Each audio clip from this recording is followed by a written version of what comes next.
Ladies and gentlemen, welcome to Idea to IPO.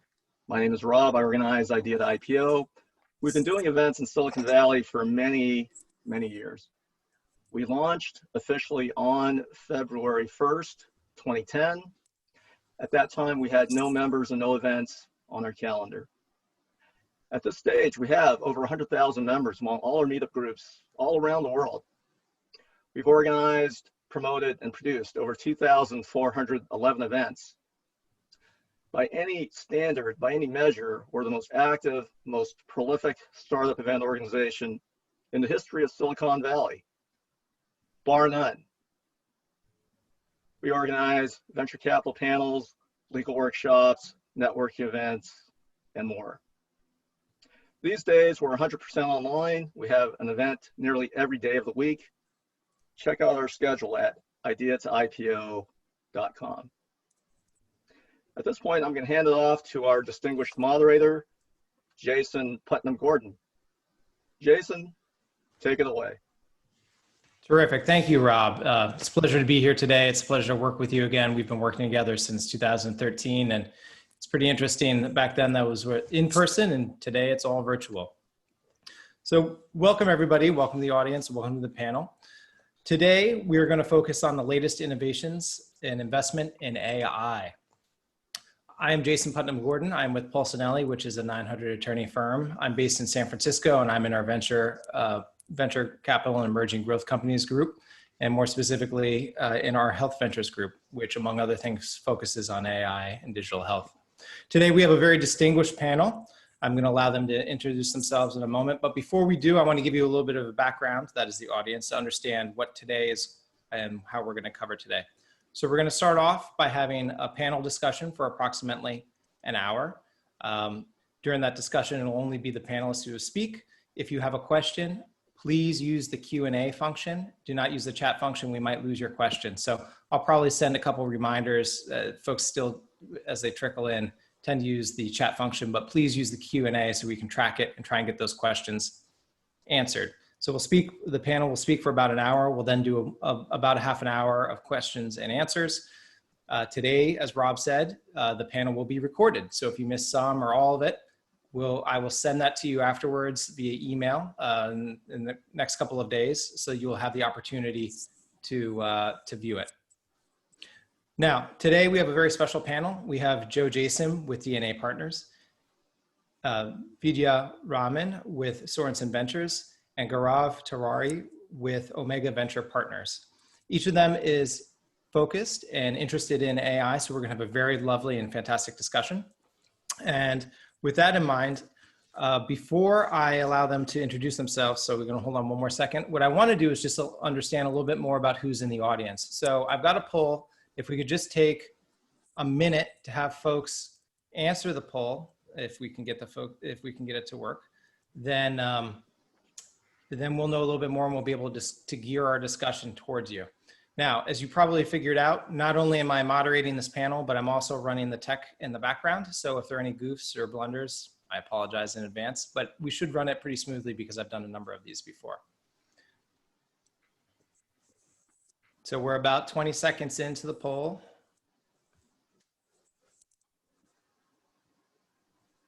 And we'll give it about 30 more seconds as we're about 30 seconds in. I'll read off the answers.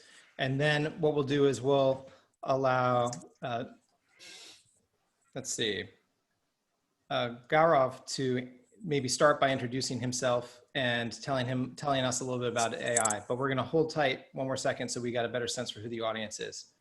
So I'm going to call it there, read off what the current answers are, because it looks like we've got about 41 of the 60 people in there. So we've got 44% are first-time entrepreneurs, 21% are serial entrepreneurs. We've got some folks from academia. We've got some enterprise folks, some angel investors, some corporate strategics in here, as well as some students. And in terms of location, we've got about a third of the folks are from the Bay Area, a couple more in the rest of California, 20% in the US, some others from North America, some South America. We've got 10 people from Europe, 4 people from Asia, and 4 people from somewhere else, which when I originally designed this question, I was thinking Antarctica or outer space, but I understand from some people's answers before, it might be the Middle East, or it might be Central America. It depends on how you sort of classify everything. So with that, I'll stop talking, and Gaurav, please take it away. Thanks, Jason. Hi, everybody. I'm Gaurav Tiwari. I'm the managing partner of Omega Venture Partners. We focus on practical applications of AI and machine learning in the form of enterprise software solutions that are order of magnitude better than previous approaches. In terms of my background, I've been in the venture capital space for almost 15 years now. Prior to founding Omega, I ran Citigroup's global venture capital franchise and was part of the leadership team at SAP Ventures as well as Highland Capital Partners. And over the years, I've been fortunate to have invested in many great entrepreneurs, several of whom have gone on to achieve successful IPO and M&A outcomes. My background is a combination of technology and business with degrees from MIT and having worked in product management at Microsoft, but also at complemented with work experience at McKinsey and an MBA from Wharton. Looking forward to the discussion today.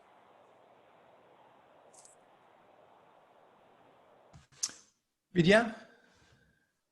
Thank you, Jason.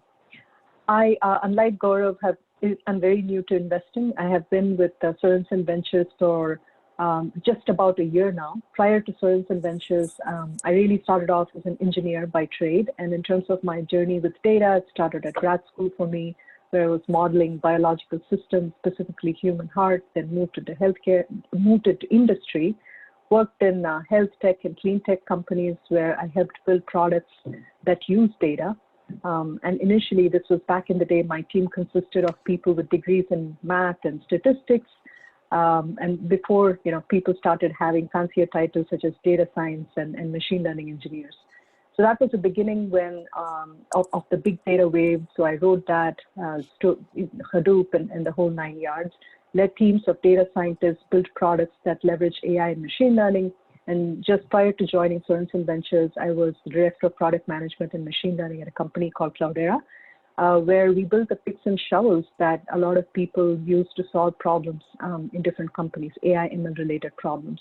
So I was fortunate to work with autonomous driving companies, biotech, pharma, banks, governments, retail, a lot of other big companies in that time. Sorensen Ventures, we are an early stage venture capital firm. We focus exclusively on enterprise software. We have investments in quite a few cybersecurity companies, infrastructure, as well as a few AI and ML enabled applications. Fantastic. Great to have you on the panel. Joe? Hi, my name is Joe Jason. I'm a managing director at a seed investment firm called DNA Partners. My investment sector is, we say software, but infrastructure software. So it's in the digital media space, so end-to-end in digital media. So the value chain that goes from the server to your handset, you could say, or any device, whether it's your glasses or your handset. So once again, digital media value chain technologies, specifically in software for infrastructure. Our geographies are USA and China. We're 3 partners, one in Shanghai, one in Los Angeles, and me in San Francisco. My background primarily has been in the mobile wireless industry, worked for 2 mobile operators, one in the United States and one in South Korea. And my background with startups is I've founded 2 startup companies, one in enterprise software, had a great exit on that. And then the second was investment banking, boutique investment banking firm that only focused on wireless internet companies, USA and Asia. And on the nonprofit side, just quick, I've chaired a lot of committees in Washington, D.C. for infrastructure, so 2G, 3G, 4G, 5G initiatives. And then the latest is with the U.S. Department of State on 5G spectrum allocation with USA and Asia, specifically USA and China, trying to get us all on the same spectrum for the last 6 years on 5G specifically. And then on a fun note, in Silicon Valley, I founded the Software Development Forum's mobile group. in 1998 and ran it for 16 years. So that was really a great journey of learning the mobile industry and from the ground up, and then the industry committees chairing them from the top down. So I'm excited to be here and talk about AI in digital media and infrastructure. Fantastic. We're excited to have all of you here. Joe, maybe you can start in this open conversation, just defining a little bit about what AI is, what it isn't, and maybe how the interplay with machine learning. I've been on one of Rob's panels at SAP. I think it was March, where it was our last physical panel, and it was around AI. And my definition of AI is pretty succinct, and it's obviously open for opinion. But I think it's algorithms created by humans interacting with machines, and algorithms made by machines to other machines. And the compounding of the two scenarios together is obviously possible. So that's my definition of AI. How's that jive with yours, Vidya? I very much agree with that, and I love how succinct that was. I don't know if Joseph McCarthy, I think he coined AI back in the 1950s. I don't know that his definition was that succinct. So yeah, no, I don't have anything to add. I think it's interesting that 70 years after this was first coined, we're still talking about the definition of AI. So that I think speaks to a lot of the hype and probably the ups and downs that we have gone in this journey. Good route to start from. I mean, I think that's a great segue to what my next question was going to be, which is that the concept of AI has been around for quite a long time. And why is now a period of sort of explosive growth and diversification? And what do we see kind of, in the back then, the immediate past, and what do we see moving forward? What do you see moving forward?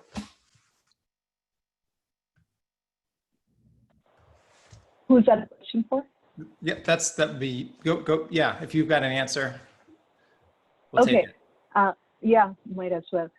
So that's a great question. And like any technology, I think you need to have an ecosystem to allow the technology to thrive. So whether or not we had a need for AI, there are things that, to go back to what Joe was mentioning, there are these machines which have to, human beings, let's start with the human beings who had to come up with algorithms that could run on certain machines. And then when we talk about machine learning, we needed to have the kind of data that we could feed those machines and have those algorithms run. So all three have matured to a point where it's becoming more and more accessible, right? So of course, data, we've been collecting that for now a few decades now, and that's exploded in quantity, making machine learning more relevant. Algorithms, of course, the FANG companies have been doing a lot of innovation, but not to mention, also point out that in academia, there's been a tremendous amount of research, a lot of open source contributions, as well as the availability of cheap storage, compute, and then to use a cliche, the democratization or the increased access to all this compute and storage that's become capable, especially with the cloud providers. So it's been a confluence of some really fantastic things that's making it quite feasible to do ML and AI by common people these days. Gaurav, do you have anything to add or any thoughts? Well, I would just add, Jason, that, kind of the way we look at the world of AI is a little bit through the lens of venture capital, naturally, given. And so from that perspective, right, we're looking at this as, first of all, I mean, there's a massive kind of paradigm shift, right, in terms of software is no longer constrained by predefined rule sets. There is actually the ability to ingest data on the fly and learn on the fly and be adaptive. More profoundly, there's a capability shift happening, right, in terms of what that software can actually do. And so that is creating the opportunity for a next generation of solutions to global scale problems, and the solutions that are much, much better than anything we've seen before. It's sort of like, if you got used to using cloud-based email, you'd never go back to a desktop-based product, right? Because why would you go back to being tethered to one particular local instance or local program when you can access it anytime, anywhere? So, it's sort of like this. Now we're at the next big step function shift, which is towards software that has much greater capability sets. And in terms of, why now, I think, I agree with what was said earlier. I think we're at an inflection point. And I think there's real money starting to be made. And, like with anything else in investing, timing is everything.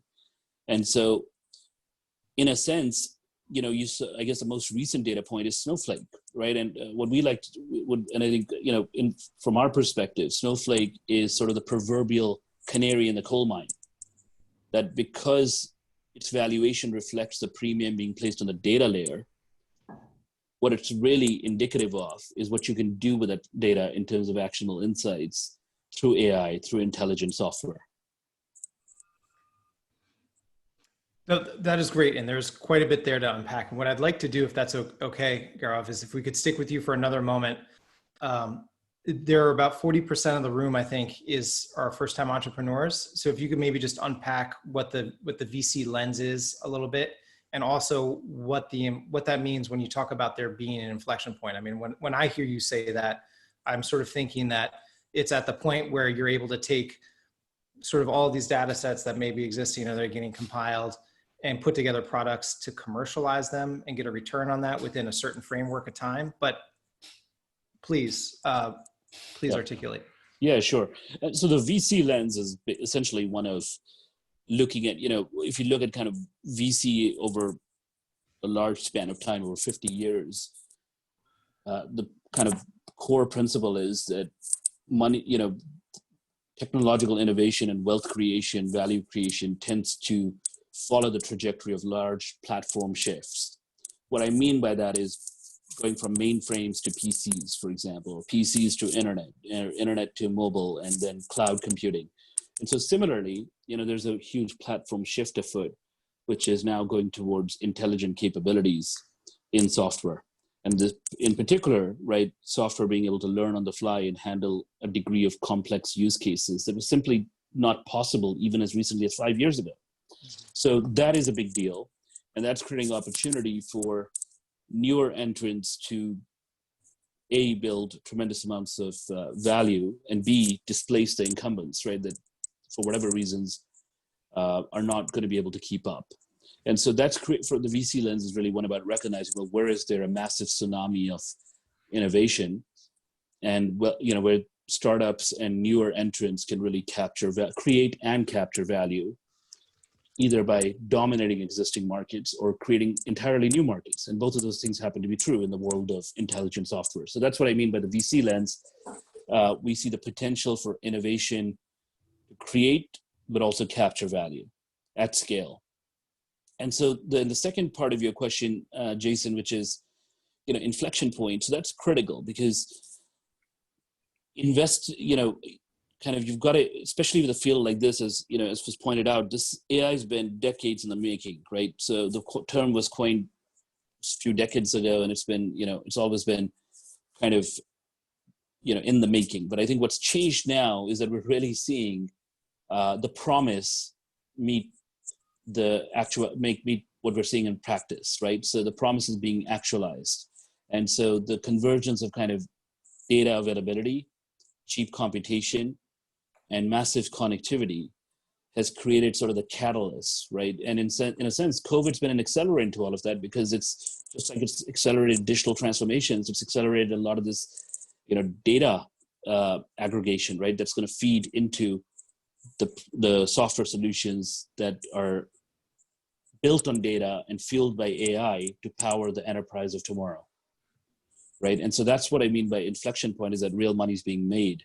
I think as opposed to like 30 years ago, I think people were starting to think about AI. There were some interesting kind of concepts and breakthroughs and algorithms, but we couldn't do anything with it, right? It was impractical. It was unfeasible to do it at scale. And, the first company I invested in AI was in 2006.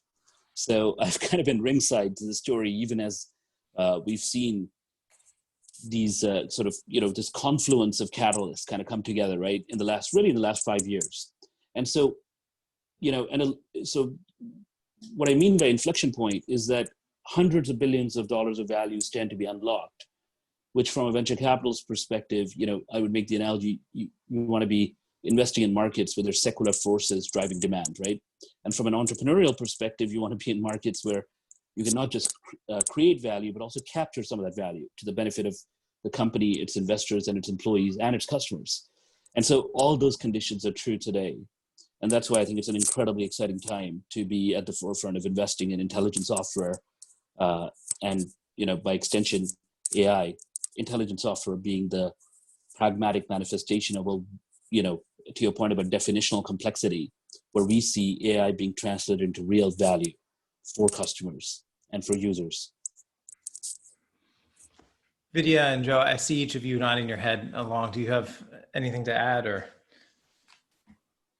Yeah, go ahead, Joe. Okay, all right. I have a fun analog to that, or almost differentiator, which I agree with you, of course, and it is an exciting time, and COVID helps compound AI just by the nature of everyone the world needing to aggregate data and information. But also I wanted to spark the first timers in the audience, the first time entrepreneurs, that there is other solution sets that don't have to be connected to the internet. And this is just one case scenario or a case study where there's like, IBM or Oracle in the late 90s was building business intelligence on embedded semiconductors. So there was silicon and they were building, databases on a semiconductor, which was kind of hip in that era. And then, so that was like late 90s. And then another way to layer this is there's a company called Open Garden out of the Bay Area, and they have an app called Fire Chat. And in 2014, the protests in Hong Kong were using this app because they could communicate from device to device. There was no need for internet access. So I think there is a layer when we think about developing countries, and we think about OSs that are not Android or iOS, like Kai OS or Pine OS or Sailfish OS. These, we could build an application inside of a handset that doesn't need access to the internet because it can just go personal area network to personal area network, meaning device to device to device. And you're not dependent on the internet access. Just something to spark and think about. Vidya, do you see, or where do you think that COVID has sort of acted like an accelerant on this? Yeah, so as Gaurav mentioned, there's definitely been the acceleration of all kinds of digital transformation initiatives that are typically started at the C-level. So whereas, we see this especially in the financial industries and industries, which don't typically move as fast, reinsurance and even healthcare, where suddenly now they see the need to basically make investments in innovation and also in drug discovery and biotechnology that's been going on for a while, but now there is an increased impetus to do so. One other thing that I'll point out is that my background, yes, I've built a few AI and ML-based products, and in my experience as an operator, one of the biggest lessons for me is that it's really not the AI and ML part that can make or break a product. It's really everything that is around that. So it's the infrastructure, the data pipelines, moving data around and transforming it and managing all of that. And pre-COVID, there was a lot of, patchwork, technical debt, some companies call it, that was basically accumulated in trying to create these patchwork systems, which had some AI ML enabled in it. What's now happened due to COVID is that this kind of technical debt in a system where AI and ML is operational, it's suddenly become untenable. Like, you cannot have a system up and running when your data pipelines are all breaking down, when your SREs are losing their sleep, not to mention juggling their kids getting homeschooled as well as being online on calls. So there's a lot of activity that is happening all over in the infrastructure space. And although it might sound tangential to AI and machine learning, It's actually the thing that I firmly believe has to improve by leaps and bounds in order to make AI and machine learning more palatable and get more AI and machine learning into production.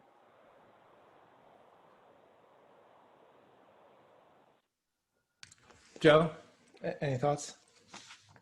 I think she's right. I mean, it's that really just to paraphrase that, it's just the compounding on wherever it's done in the value chain. And the touch points are everywhere. And especially depends on how your government regulates the touch points to whatever device it is, whether it's IoT or human being, meaning, smart device, or an automobile or facial recognition when you're walking down the sidewalk. I think I just, echo her thoughts.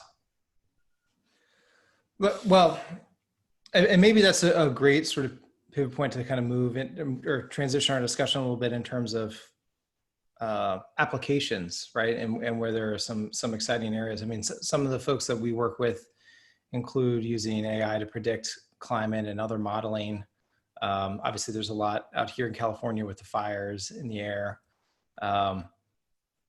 There obviously has been issues with regard to COVID, which is, a worldwide pandemic and a real tragedy. And yet, I haven't necessarily seen, I'm curious, or I'd like to hear from the panel, what other sorts of challenges that are sort of front and center as we move in and transition into this new millennium, we're 20 years in at this point, that we see AI being applied to.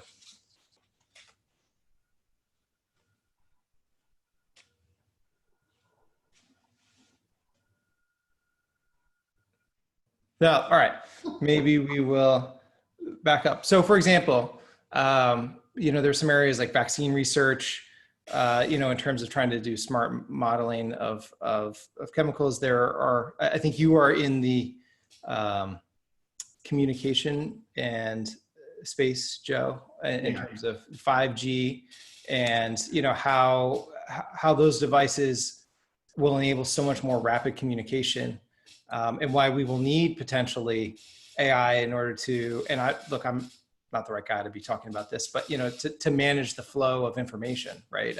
Exactly. I can interject and yeah, enhance on that. So for us, in our investment sector, definitely codecs are still in play for us, and even DRM.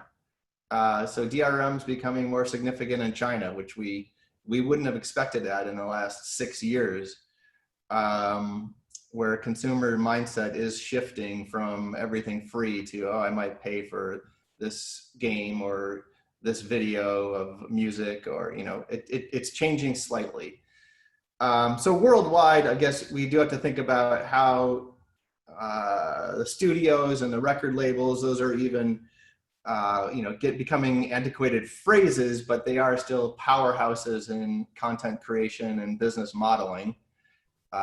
So yes, for us at the infrastructure layer, I would say codecs of making, the audio having more spectrum or rights management associated with it. And then we like 5G a lot because it is a breakthrough of, it's going to be all TCP/IP, whether it's voice, video, IM, meaning text. And it'll push the mobile telecom companies into full force TCP/IP transport, and no more TDM, dialing a telephone number. Obviously there's regulations, for that, and interoperability, and tariffs around each telephone number in each country, but it makes it more seamless. And then also just an industry note of how mobile operators are now leveraging their network to be more modular. So that means that the startup companies or small, medium, and large companies can now participate inside of the mobile network operators network, and then be modular inside voice only or data only or video only, or which part of the value chain can they be in. So software defined radio is part of that, and software defined networks is part of that. And now these mobile operators are going to be sharing networks as well, whether it's radio frequency transport or just a tower, or if it's actually software on their network. So it's a high priority, I know, for AT&T to start doing more shared network space and be more of a software company than actual leasing spectrum from the FCC and managing, the topology and everything. So it's the times are changing a little bit. We know that also AT&T is trying to sell their satellite network, and so they're reinventing themselves a little bit, like Sprint did in 2005. Sprint was calling themselves an entertainment company in 2005. But yeah, so obviously I'm going to just recap with DNA partners, software, infrastructure, end-to-end in the digital media value chain. So that even boils down to eSIM, which maybe I'll talk in a little bit about the eSIM product service. That was great. So a couple thoughts came to my mind. Hopefully I'm not going to goof them up as I sort of articulate them back to you. But from DRM to helping AT&T or Sprint sort of manage their bandwidth, I mean, the common theme that at least I see there, right, is the entrepreneurs are allowing another business or entity further monetize or protect their business model with regard to that. And the reason why I'm articulating this is that we've got a lot of first-time entrepreneurs on here, and I think new, helping mobile network operators manage their network is 25 years old, with software. I mean, and to just make it even more concrete, right? Like over those 25 years, as we've moved from analog to digital, right? Like you're able to put a lot more devices and a lot more communications through the system, right? And so this is just going to further allow that to happen. That's really why we highlight value chain technology. Yeah. Because it's about the distribution in each sector, whether it's in the chipset, the OS, in the network itself, the base station, whatever. I don't want to get too technical, but then all the way into the ground to the servers, whether they're Netflix servers or CDN or so that's why we say value chain technologies. So I've spoken too much already. Vidya, tell us a little bit about what your sector is and what you see AI being applied to, and where there are some opportunities. Yeah, I want to pick up where actually Joe kind of left off, or maybe continue from there, because I'm pretty excited about the possibilities that 5G brings, especially with enabling AI on the edge. I had worked in my previous life on before the term IoT was called, where we put these things called smart sensors on the edge. You can collect a bunch of data and then backhaul all of it to your data processing center. And then the idea there was all the intelligence had to be centralized. But now we know that with innovation that is happening in the edge, both from a semiconductor standpoint, but also now with 5G and whatnot, it's becoming possible for us to run AI on the edge. We see this even if you have Alexa in your home, or even with your own iPhone. What I find really exciting is the possibility that it opens up for the non-smart devices that are out there, of which there are actually billions that have been deployed over the years. There's a lot of work that is going on to run even neural network models with less than 1 nanowatt. And that is actually mind-blowing in terms of what kind of applications could be possible. I mean, we're talking about closed-loop control of systems that are typically forgotten, data maybe cannot be backhauled and whatnot. So that's, just wanted to tee off that area. But in terms of in general applications of AI ML that I'm specifically excited about, there's a lot of stuff that we have built in terms of software infrastructure and platforms. And especially when, there's another architecture shift that is going on, right? From the monolithic applications of the past to the more microservice architecture. And with that comes a whole lot of complexity. And one of the key areas is that I'm particularly interested in is making sure that AI and ML can somewhat reduce the complexity of managing infrastructure and platforms. From making databases and data warehouses smarter to making the lives of SRE and DevOps more easier. And then, of course, when it comes to vertical applications, there's just an endless number of spaces that are going to get helped by AI. I hate to use the word disrupted because that might happen eventually, but I think in the beginning, it is about the augmentation aspect of it. So I know I didn't answer very specifically because I really think, the entrepreneurs are the ones who are going to come up with the ideas. I'm just, the possibility is there in so many different places from my point of view. That's fantastic. We tend to think, oh, sensors are on the edge and they could be used for anything, especially IoT, which can mean anything. But just to highlight, those applications for sensors on the edge or just edge technology did not start necessarily with consumers. It started with smart cities, which would be government approving that, and then industrial. So, Caterpillar, the huge company of huge machines, they've been using, AI in sensors on their big machines to see when they break or they're about to break. So I just want to highlight that government and industrial have been using IoT on the edge and AI associated with it for, I would say, a decade. And it's part of the Industrial 4.0 initiative, I think was started out of Europe first, and just wanted to highlight that. No, I mean, in my general observation, it sort of seems like the more cutting edge and more expensive a technology is, right, it'll start out and be applied in areas where it's more capital intensive. So it doesn't surprise me at all to hear you say that Caterpillar has been using it on their large machines because those are very expensive machines to run and operate. Gaurav, do you have any thoughts, or I want to let you weigh in there? Yeah, I mean, the lens that, we tend to find, or a lens that we tend to find very useful in this is kind of figuring out, well, where can intelligent software lead to a 10x better solution, right? And then where is there demand for that and a willingness to pay? So I think if you look at the intersection of those two, right? So it speaks to both technological readiness, but also economic feasibility, right? And so I think both are important because I think, the media has a tendency to kind of sensationalize AI as a panacea.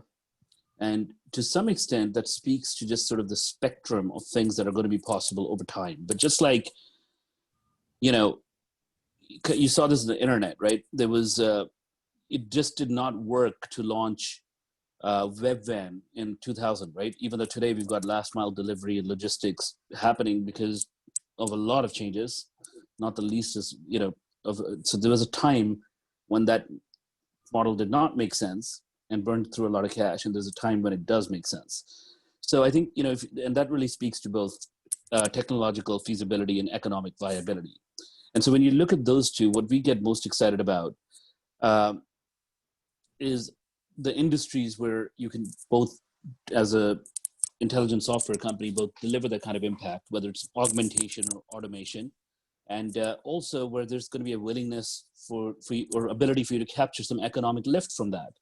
And so financial services and insurance strikes us as, massive. It's data rich, it's ready. COVID in many ways has, to the point made earlier, certainly accelerated things. Digital healthcare, enormous potential, everything, kind of the entire value chain of that. Commerce, by which, everything from kind of warehousing, inventory and logistics to supply chain management, pricing, promotions, payments, point of sale. And of course, enterprise functions, right? So everything that happens within a company, whether it's sales, the sales function, the marketing function, or customer service, even recruiting, these are all massive areas of spend where where we are seeing solutions, being brought to market by innovative younger companies, private companies that are an order of magnitude better than everything else. Now, I think to the point made by Vidya and Joe, there's going to be incredible applications, outside of this. So I think, kind of whether it's in reinventing the static codec into more of a deep learning based adaptive or context aware compression, which is actually what one of our portfolio companies is doing. Those types of things, I think it's kind of like, if you go to any venture firm's website, they all have the usual stuff on it, but the point is that, when Airbnb came along, nobody kind of saw that. It wasn't on anybody's list to invest in a shared couch model, right? Of sleeping at a stranger's house.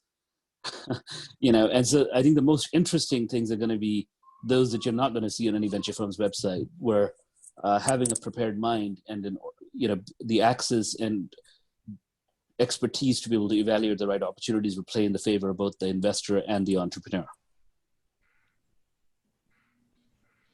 Can you pick up on that, and just because I was thinking about this earlier, and maybe unpack, especially for the folks in the room.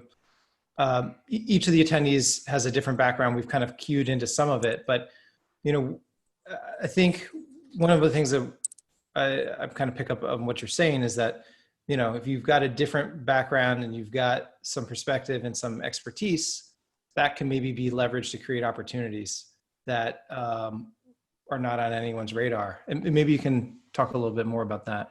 Yeah, no, what I really mean to say, just simply put, is that sometimes the most consequential new ideas are the ones that are not in any investment firm's kind of front page in terms of areas that they're looking at, right? And that's just been kind of true. I mean, it's sort of, when Google came along, there was no venture firm that would have told you I want to back the 20th search engine.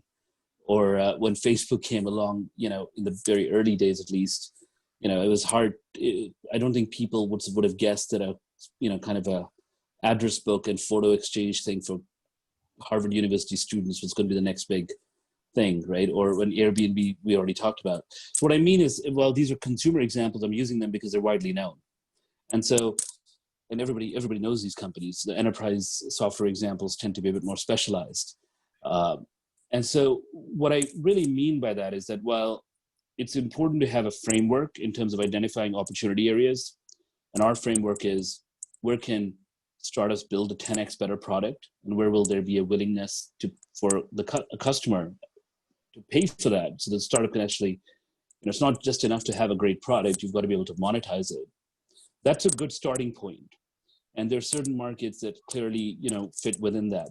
But what I'm also saying is that perhaps the more interesting use cases are the ones that will emerge, where having the framework gives you the right lens to be able to hopefully identify the potential. But there's going to be plenty of room for opportunity outside of the areas we're talking about, and some of the most interesting areas I think are going to emerge as a natural consequence of distributed startup innovation. So I'm going to ask this of all the panelists, but I wanted to stay with that for one more second. And that's clearly the framework that you and your fund are looking for, being able to build a 10x better product and have customers pay for it. That's something that, even if it's not on your immediate list, you'd want to see that if someone were pitching to you. What else would you want to see, if anything? I'm going to ask that of each of the panelists. We'll go around then to Vidya and then to Joe after you, Gaurav. Oh, sure. Well, I think at a very basic level, I think we look at four big things, right? It's team, market, product, and business model, sort of in that order. And, I think first and foremost, we're looking for the right people to back, right? And I think that's just been true over my 15 years in this business, that, it takes a certain type of person, it starts with the people first. Having a right market opportunity to go after, right, is important, and having the ability to build a product that can serve that market opportunity is obviously key. And the business model and financials speak to your ability to how much can it scale, how big can it be a venture scale product or not, because you could have all of the first three criteria, but if the financials don't lend themselves to a venture scale return, it may not be a venture backable project, right? And so we are early growth investors. We typically don't go super early. We also don't go super late. We kind of go in the stage where companies are starting to get initial revenue and traction.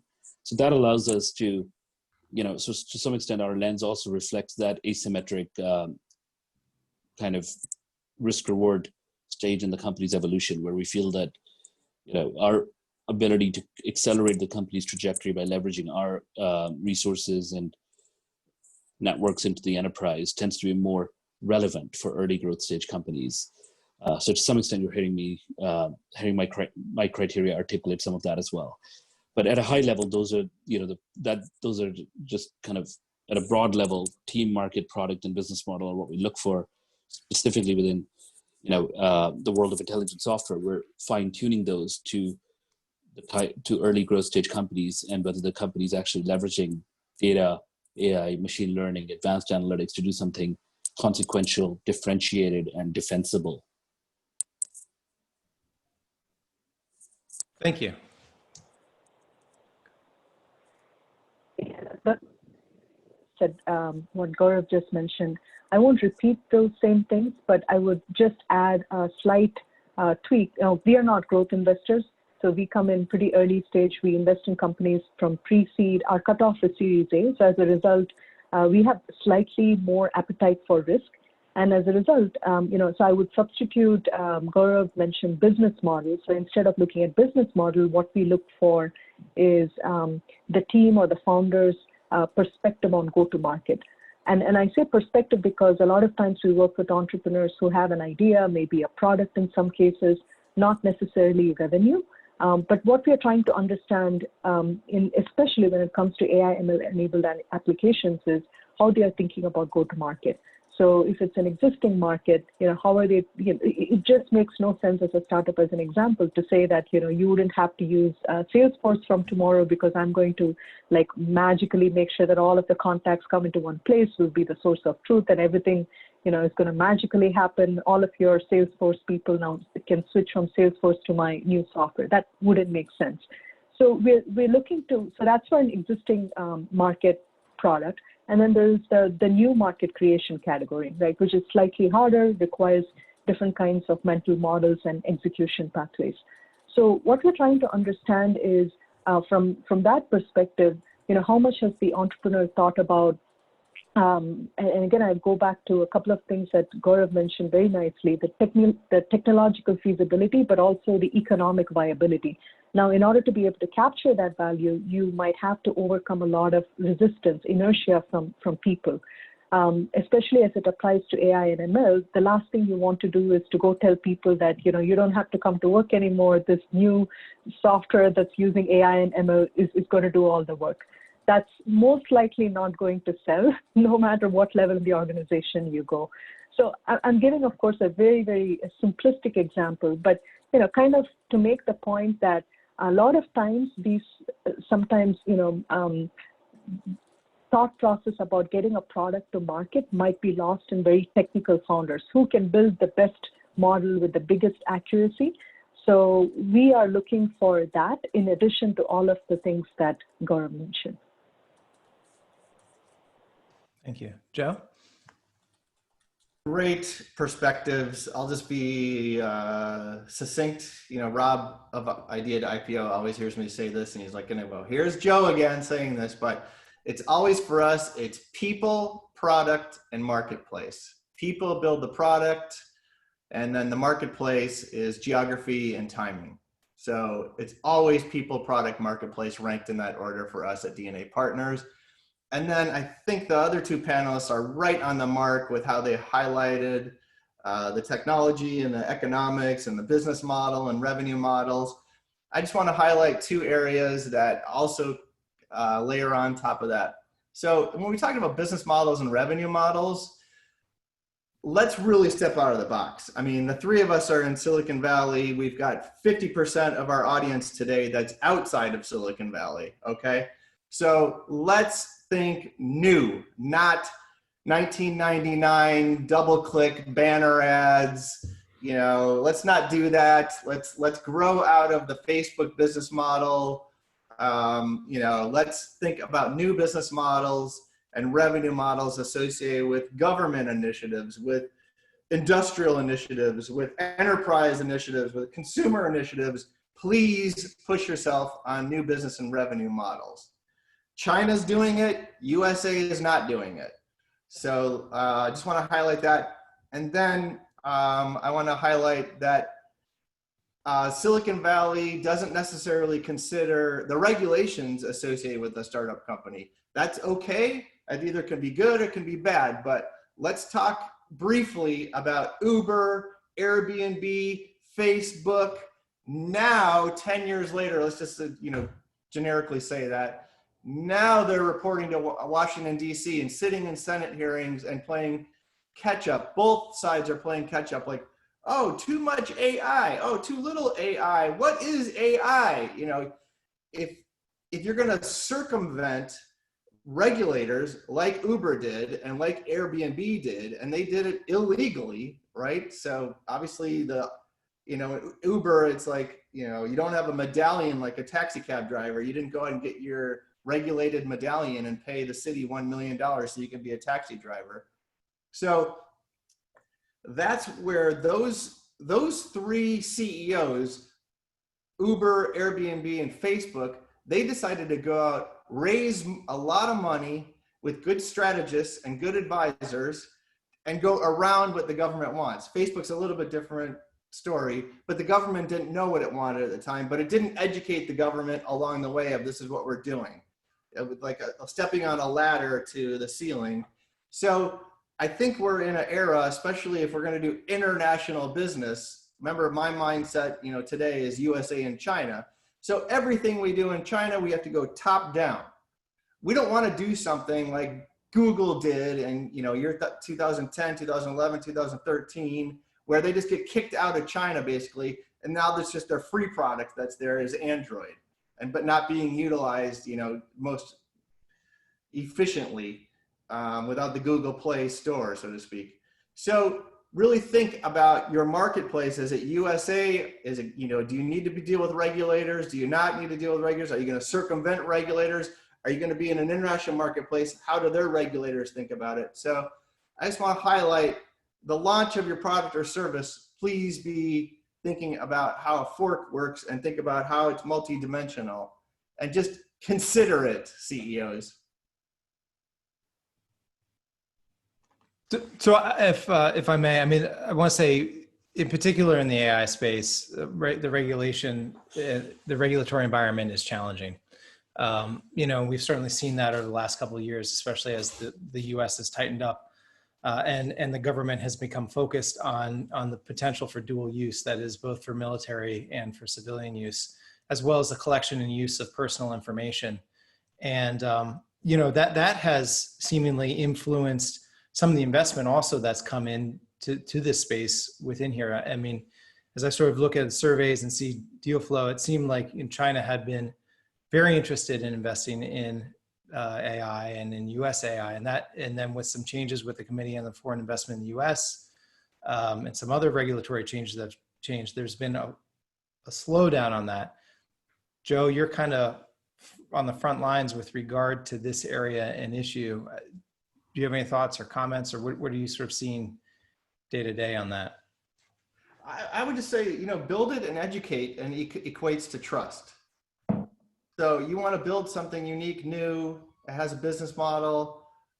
Is it on the fringe of what regulators might think? Then educate and you'll build trust in your community. Your community can be Silicon Valley, it can be your region, it could be the nation, it could be just Washington, D.C. But you've got to build trust. If you're gonna, or if you go the Field of Dreams route, if I build it, they will come, which is Silicon Valley 98 to 2018, you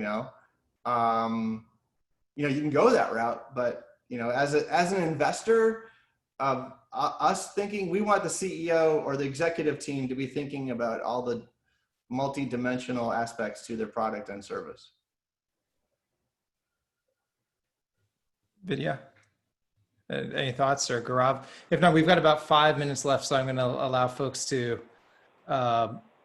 share any final thoughts. But before we do that, I wanted to see if either of you have any thoughts or reflection on what Joe said. Yeah, Well, I think that. Go ahead. Go ahead, Gaurav. Okay. After you. Okay, thank you. So yeah, definitely what Joe mentioned makes a lot of sense. Given that the CEO and the company is going to be closest to the problem and the solution that they're coming up with, we do rely quite a bit on them to make sure that what is being done is within the regulatory allowable regulatory framework, that it is ethical, that it doesn't violate, of course, any laws, but also it's done in a way that I mean, it's something that we want to feel proud about at the end of the day, both as investors and entrepreneurs. So, but that said, I think this is my personal belief, not speaking for the firm. There must be a disclaimer here when I say that. I always get nervous when we talk about AI ML applications in the realm of healthcare, in financial services, just because I have been a bit too close to know that not all AI ML models can be completely understood. They're not completely explainable. There was this article in MIT, I think it was last month, a couple of months ago, as to, who's going to be blamed when a robot that is enabled by AI, it does something wrong and, injures a patient. Who's going to be blamed? Is it the surgeon? Is it the maker of the device? Is it the software, the person who developed the software for that device? Is it the data that was fed to train on that device? I mean, it's just mind-boggling, but that day is going to come. It's not too far away from now. So I think it's imperative that we have this kind of a discussion, but also that, we spend some serious thinking and research in order to make AI models more usable, more explainable, and hence more ubiquitous. So I think all of that is relevant. I mean, I would obviously say that, look, one of the benefits startups have, and consistently over incumbents, is this agility in moving fast and, quite frankly, being able to push the boundaries. The arc of progress mandates compromises be made, and those compromises have implications that are very difficult to understand up front. When a Tesla battery explodes and the car burns down, or when the system runs into a wall because it can't recognize a sign, those have to be those are important considerations. There aren't easy answers. But I think the way we're looking at it, right, is that what's super exciting about the field of AI and ML enabled intelligent software is that from a VC perspective, it's a tremendous opportunity to both tap into a massive tsunami of innovation, potentially impacting trillions of dollars in end markets, right? These end markets that we're talking about, whether it's 5G or healthcare or financial services, these are massive markets. But also the ability to do something fundamentally better for the world, right? The arc of technological progress usually results in democratization, more accessibility, more opportunity, and a more leveling of the playing field globally. And I'd argue in general, technology has been a force for human progress over the last 50 years. The unintended consequences are very real. I think we need to be super smart about them.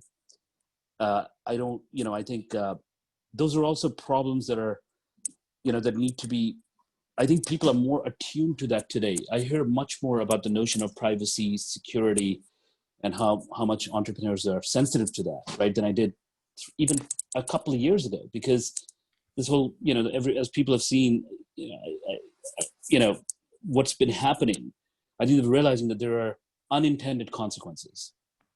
And so I think that awareness will build and that sophistication will build. But I think overall, when if you look at, kind of go back to the quote, nothing is a no-brainer, right?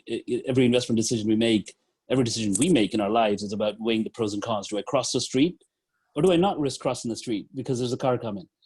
So the pros, in my opinion, far outweigh the cons of what we can achieve. I think the next 5 to 10 years are going to be a period of technological innovation at a level that we have not really seen before. I think we're going to see some amazing things come to fruition.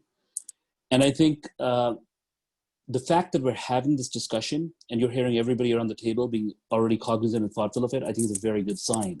That makes me optimistic that we're going to do a good job balancing it out in the future. Nice. That's fantastic. So at this point, we're going to pivot to the Q&A section. But before we do, I just wanted to go around the table and see if anybody had any other thoughts that they want to share with regard to investment and innovation in AI. We'll start with you, Joe. I would say in your business plan, whether that's a PowerPoint or an executive summary or crayons on an 8.5 by a piece of paper, just be specific and decisive. because we're not going to look at anything that says AI for the better good, software platform, great, and we'll start development tomorrow if we get $1 million. I mean, it's just not going to happen. I mean, we think about AI as a component inside other products and services. So we don't necessarily think about it as standing by itself.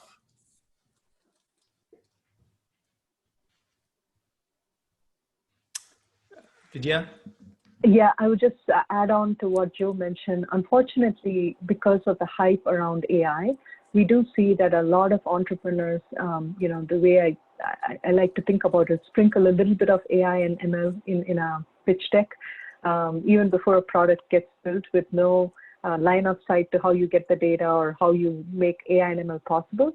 So I would just caution that there are way too many startups that have already done that are doing it. So it's not necessarily the most feasible way to get funded or even pitch your product to a potential customer, right? So I would just call out the fact that it's important to have a real problem to solve in mind, and why your solution would be that 10x improvement over whatever is out there, and how you're going to capture that value that you're going to provide. And as long as you are able to articulate that, whether or not that solution has AI, ML on day 1 or day 100 or day 1000, I think that's less important than all of the rest of the things. And then I'll just say one more thing, that it's also important not to forget that there's a lot of stuff outside of AI and ML which can really help speed up and improve AI and ML. So would say not to lose sight of infrastructure platform improvements, which will also move the needle in a significant way. Thank you. Gaurav? I'd say, again, I think it's very important to go back to what do we mean by AI, right? Which is the question we started with. So what we mean by AI is intelligent software. So software that's solving someone's problem and doing it in a much better way than what's possible before. In my mind, the analogy is the wave 1 of software was on-prem. Wave 2 of software moved into the cloud. Wave 3 is now not just changing where it sits, but also upgrading its brain, right? I don't think anybody in our audience would say, I'd like to go back to a world where, I have to install software on my PC with a floppy disk or a CD and, forget about cross-device interoperability and the fact that, for God's sake, if we can't check our email on our phones, we go crazy. So there's no scenario in which on-prem, in which it's so much better that you're not competing on the same playing field. Similarly, what we're seeing with AI enables intelligent software. And again, I say AI enabled intelligent software because I couldn't agree more with Joe that, look, AI is kind of it's kind of like saying the internet. Well, it's not the internet. It's like, what do you do with the internet? That's consequential, right? So it's not so much that the algorithms or the data, but what do you do with them? That's the consequential thing here.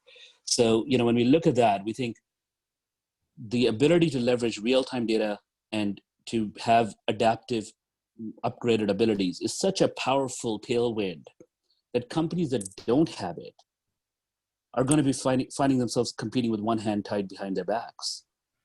And so we think that, this will need to, be embedded in companies. And by the way, it's a great opening for entrepreneurs to deliver this next generation of solutions, because incumbents, for a variety of reasons, are, ranging from the innovator's dilemma to the fact that there's more regulatory and compliance hurdles to cross, there's more bureaucracy, and decision-making takes longer, to all the things, all the reasons why startups succeed in general. I think it creates an opening for companies. So we happen, and this is not just my opinion, but if you look at kind of, McKinsey and PricewaterhouseCoopers and the World Economic Forum, they've all kind of come out with reports that talk to this massive shift that is going to play out over the next decade and longer.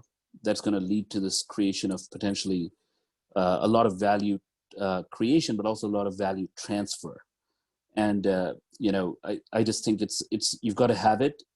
Some industries are more ready for it than others, and you've obviously got to do it in an ethical, upright, and be on the up and up when you do it. That goes without saying. I would like to think that's just table stakes. So anyway, that's our view. And I think, you also see that with public companies, right? So whether it's Google, I think Sundar Pichai compared AI to fire, and Ginny Rometty at IBM sort of said, we're betting the company's future in AI. Obviously, you've got to parse those statements back to figure out what are they talking about, what do they mean by AI, and where in the stack they're innovating, and but I think it is beyond any, at least, in my mind, it's beyond any reasonable doubt at this point that the age of AI is upon us. And if you're not an AI-enabled company and you're competing with companies that are AI-enabled, you're going to lose. Well, that's fantastic. So at this point, we're going to close out the discussion, and we're going to shift over to Q&A. And the first question that comes up is maybe something we should have addressed earlier. But for each of you, what is the best way for someone to contact you if they think that their company may be a fit? For me, I'm the most difficult to get in touch with, most likely, because we choose not to be on LinkedIn or any social network, or professional network. So it's Joe Jason, JASININ at DNA Partners plural .us. Joe Jason at DNA Partners.us, and just reference idea to IPO in the subject heading. Yeah, I mean, I think, our focus is early growth. So typically what that means is, we're not appropriate for seed round investments. We are a great fit if you have early revenues. Ideally, we like companies around the 5 million ARR and higher. That's where we're really set up to help accelerate your trajectory and leverage our network to your benefit. So it's actually, really kind of an intentional design in terms of our execution capabilities and where we can be most helpful to you. So, but I think if you have companies, that are a little bit further along, kind of getting ready for an A or a B or even a C round, we're a great fit. And connect@omegavp.com is our email. We welcome hearing from talented people and companies all the time. So for me, the best way would be through LinkedIn. And just to clarify the stage that we invest in, it's companies which make less than $5 million in revenue, ideally no more than $1 million in revenue. And I would love to, if possible, get a slide deck, a pitch deck, or at least some idea of what it is that you want to discuss before, you suggest that we have a meeting. Terrific, thank you. All right, we're gonna try and answer. We've got a lot of questions here. We're gonna try and answer all of them if we can, and I'll do the best that we can in terms of asking it. So maybe here's a direct one for Joe Jason. When 5G is rolled out in the US, what will consumers notice? Will it be slightly faster than mobile website access, or more devices spying on us, or something more dramatic? It's more dramatic. I mean, the speed is dramatic when you're in true 5G. Like right now, it's not true 5G. It's just marketing 5G. True 5G is IoT, USA IoT at the home in some marketplaces. But smart devices, not necessarily there right now. There's a handful of devices that could be used in the United States, but it's not pervasive. So all the 5G advertising is incorrect. It's just marketing hype. I would say that it's transport, which would be speed. It's a huge breakthrough. And so the topology is much different, meaning there's network towers and antennas in a lot more places because it utilizes different spectrum than 4G or 3G. So that's why it's possibly faster. And then it's going to be primarily TCP/IP. Hopefully 100% TCP/IP will be a huge breakthrough for mobile network operators to shift to be able to do that.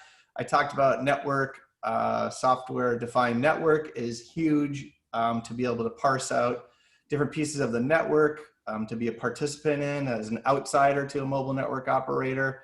And that's also called slicing. And there is one question that I'll answer it at the same time as this one. I was able to preview some questions. Oh, great. That mobile network operators are derivatives of telecom companies primarily. Maybe 2% are not around the world. So a lot of it's philosophical.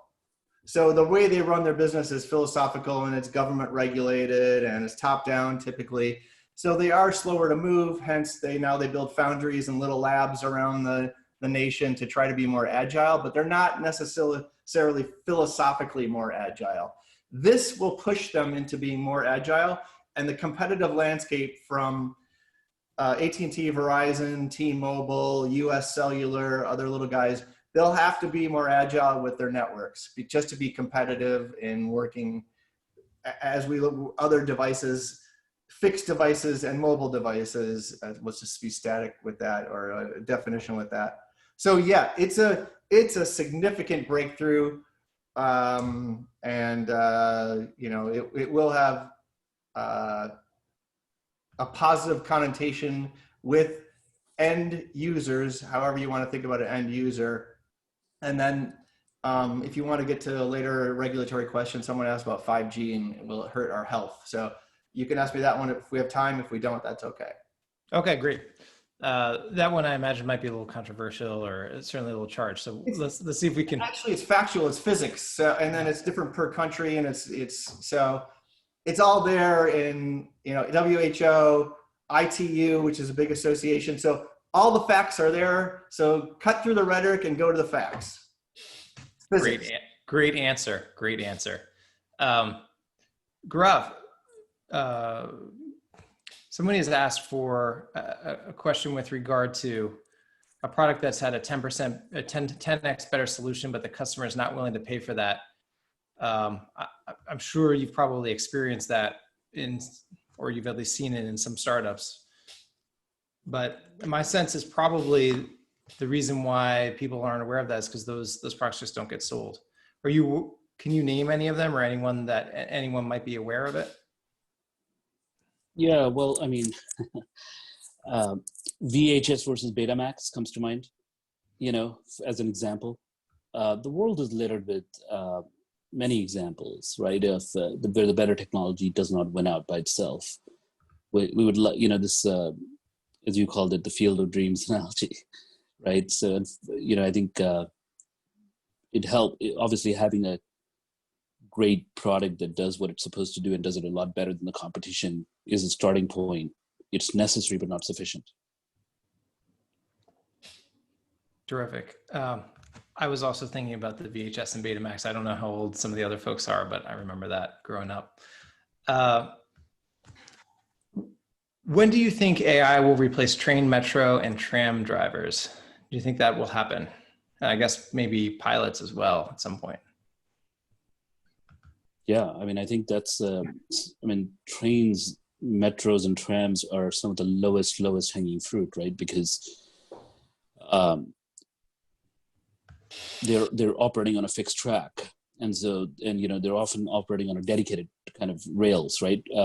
And so the stakes go up whenever you have the potential to physically harm other human beings. So, I think what you'll probably end up seeing in the midterm, right, is a sort of a hybrid approach, which is just as much about having society acclimate and get comfortable with something.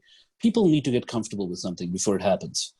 And so, Boeing could argue all day long that our Dreamliner is safe, and the FAA is going to certify it, or I think did certify it yesterday. But you got to ask yourself, if I give you a free ticket on Dreamliner, are you going to fly? It may not matter what the FAA thinks. I think it's going to matter what you think. So I think social acceptance is an important part of technological readiness and product market fit. So we'll have to see how that plays out. One of the reasons, by the way, I'd say that we are not, at Omega, we're not so hot on this whole self-driving theme. Number one, because it's somewhat overhyped and overfunded, in my humble opinion. But I also think it's a space where, we have plenty of great opportunities that don't involve risking people's lives.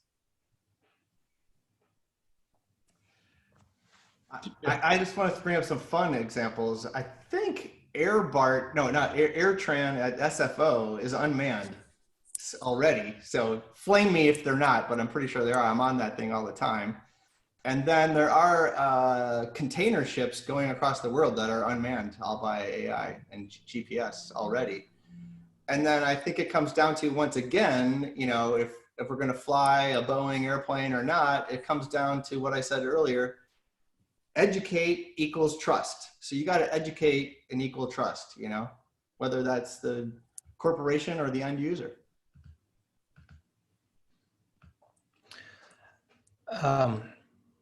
So let me ask this question of you, Vidya, which is, how important is it to make sure that we don't misuse AI?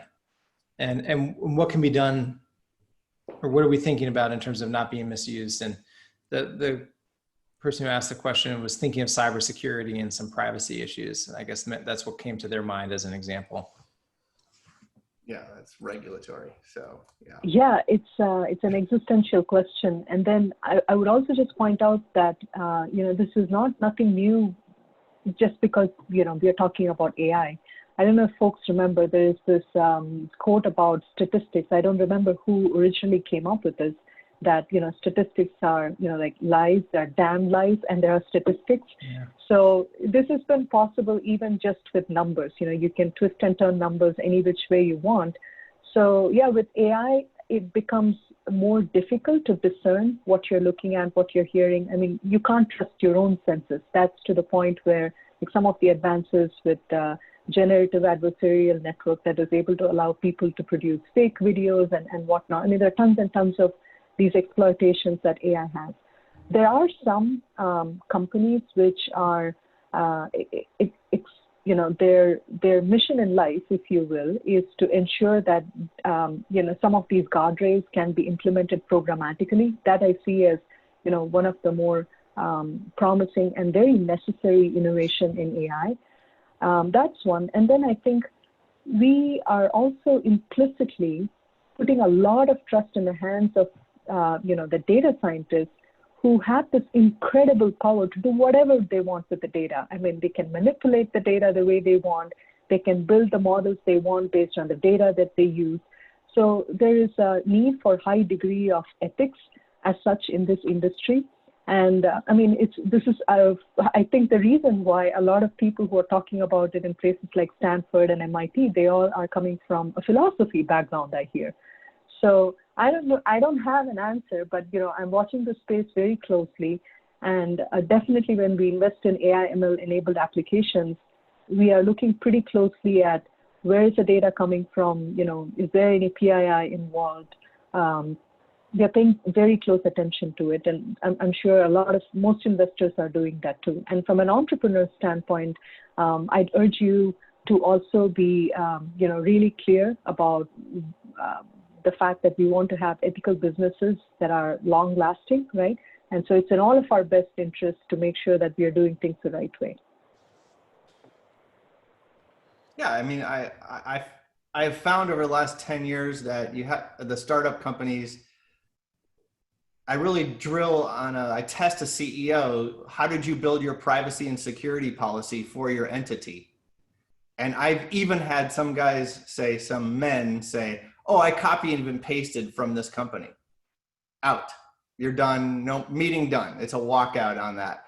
Because it's in the veins of your company. What is your privacy and security?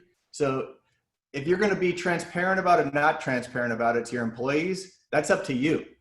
But, you know, in this day and age, me and my gray hair, you better start thinking about what's your privacy and security policy and not copy and paste it. Start writing down what your values are for your entity. That's terrific. So we've got just a few more moments because we've got to close. So what I'd like to do before I thank everyone for attending, I'll just give one more opportunity for each of you to say what your contact information is and who you're looking for, just in case someone catches the end of this. And then we'll sign off. So Vidya, if you want to go first, since someone is asking specifically for you. Yeah, I believe they want all of the investors' contact info. So the one I was looking at was just you. It wasn't, okay. Yeah, they do want everyone's. Okay. Yes. Yeah, so LinkedIn is the best way for me to get connected. And if you could please, send a short blurb as to what it is that you have in mind that you want to chat about, that would be great. If you have a pitch deck, even better.